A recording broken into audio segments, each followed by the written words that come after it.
Master বেশন করা যাবে না। এর যুবক, মাস্টার বেশন তো অনেক যুবকেরাই করে, গুনাহকে এটা গুনাহই মনে করে না। আজকে ছেড়ে দিব, কালকে ছেড়ে দিব, পরশু ছেড়ে দিব, এক সপ্তাহ পরে ছেড়ে দিব। এরে বান্দা, না না, আজকের মাহফিল থেকে তালিম নিয়ে বাড়িতে যাও। একদিন ছেড়ে দাও, 2 দিনও ছেড়ে দাও, 3 দিন ছেড়ে দাও, এক সপ্তাহ ছেড়ে দাও, 1 মাস ছেড়ে দাও, অটোমেটিক্যালি সারা হয়ে যাবে। নিজেকে লজ্জাস্থানের গুনাহ থেকে আমি পূর্ণাঙ্গভাবেই বাঁচায়া রাখবো। কেমন করে বাঁচাবো?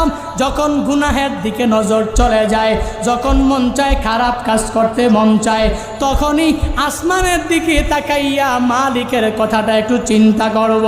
তখনই জান্নাতের একটা বয়ান ইউটিউবে ডাউনলোড দিয়ে শুনে নেব। তখনই জাহান্নামের একটা বয়ান ইউটিউবে ডাউনলোড করে শুনে নিব।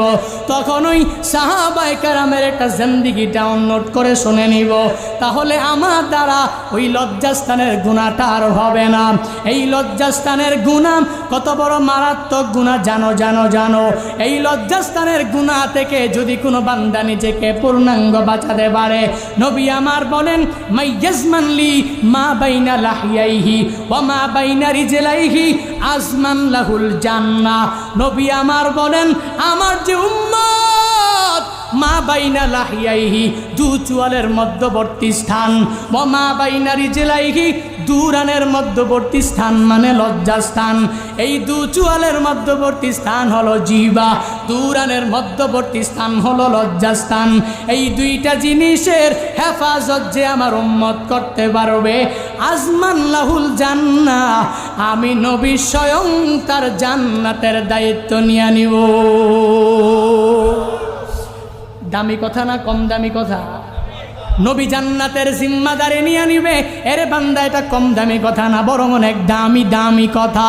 কেন কেন কেন জান্নাতের জিম্মাদারি নিয়ে নিবে? 2টা জিনিস থেকে পূর্ণাঙ্গ নিজেকে বাঁচায় রাখো। 1 নম্বরে, এই জিহ্বার গুনাহ মানে মিথ্যা বলা, এই জিহ্বার গুনাহ মানে গীবত করা, এই জিহ্বার গুনাহ মানে এই জিহ্বা দ্বারা অশ্লীল কথাবার্তা বলা। এই সব অশ্লীল কথাবার্তা থেকে নিজের জিহ্বাটাকে যদি পূর্ণাঙ্গ হেফাজত রাখতে পারো, তাহলে বান্দা নবী জান্নাতের জিম্মাদারি নিয়ে নিবে। 2 নম্বর, নবী বলেন 2 রানের মধ্যবর্তী স্থান লজ্জাস্থান। এই লজ্জাস্থান দিয়া বান্দা জেনা করা যাবে না, মাস্টার বেশন করা যাবে না। এর যুবক, মাস্টার বেশন তো অনেক যুবকেরাই করে, গুনাহকে এটা গুনাহই মনে করে না। আজকে ছেড়ে দিব, কালকে ছেড়ে দিব, পরশু ছেড়ে দিব, 1 সপ্তাহ পরে ছেড়ে দিব। এরে বান্দা, না না, আজকের মাহফিল থেকে তালিম নিয়ে বাড়িতে যাও। একদিন ছেড়ে দাও, 2 দিনও ছেড়ে দাও, 3 দিন ছেড়ে দাও, 1 সপ্তাহ ছেড়ে দাও, 1 মাস ছেড়ে দাও, অটোমেটিক্যালি সারা হয়ে যাবে। অন্যান্য গুনাহগুলো ছাড়াও বান্দা তোমার জন্য সহজ হয়ে যাবে। রহমাতুল লিল আলামিন স্বয়ং জান্নাতের জিম্মাদারি নিয়ে নিবে।